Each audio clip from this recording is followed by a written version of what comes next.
On se retrouve pour présenter la gamme Première Bulle. C'est une gamme qui a été créée en hommage à l'apparition de la première bulle du monde à l'abbaye de Saint-Hilaire. Donc, ce sont les moines bénédictins de l'abbaye de Saint-Hilaire qui se sont aperçus en 1531 que le vin reprenait mousse en bouteille. Ce qui fait donc la plus vieille bulle du monde, mais on a la preuve de ça? Tout à fait, on a retrouvé des écrits, dont des écrits du sieur d'Arc qui passait commande en 1544 de bouteilles pour les servir à sa table. C'est ce qui aurait donné par la suite le nom donc sieur d'Arc à la cave? Tout à fait, donc la cave a été créée en 1946 et quelques années plus tard, les vignerons ont choisi de prendre le nom de sieur d'Arc en hommage à ce seigneur donc, qui servait ces bouteilles de blanquette. Très bien. Alors je vois que la gamme est très colorée, est-ce qu'il y a une raison à cela?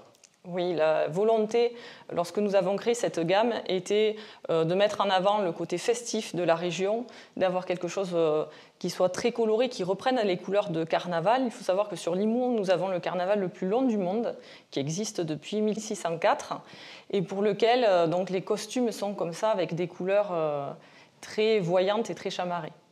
Alors on est dans le sud de la France, on est dans une région qui est considérée comme chaude, mais c'est vrai que quand on arrive à Limoux, on est à la fois en altitude et avec des incidences océaniques qui sont assez marquées.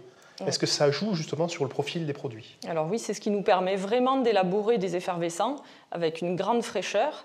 Et puis c'est ce qui nous a permis aussi d'acclimater un grand nombre de cépages.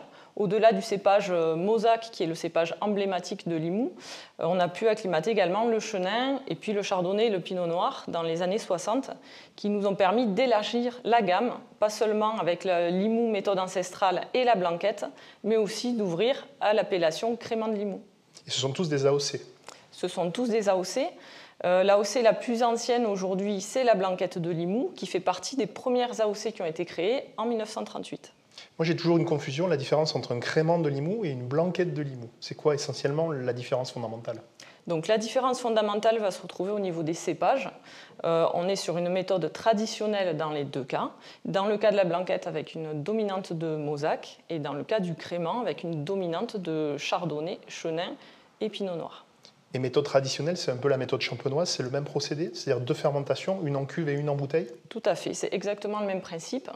Une première fermentation en cuve pendant les vendanges, ensuite un assemblage de cépages, et ensuite on remet le vin en bouteille pour la deuxième fermentation en bouteille qui donne la naissance à la bulle.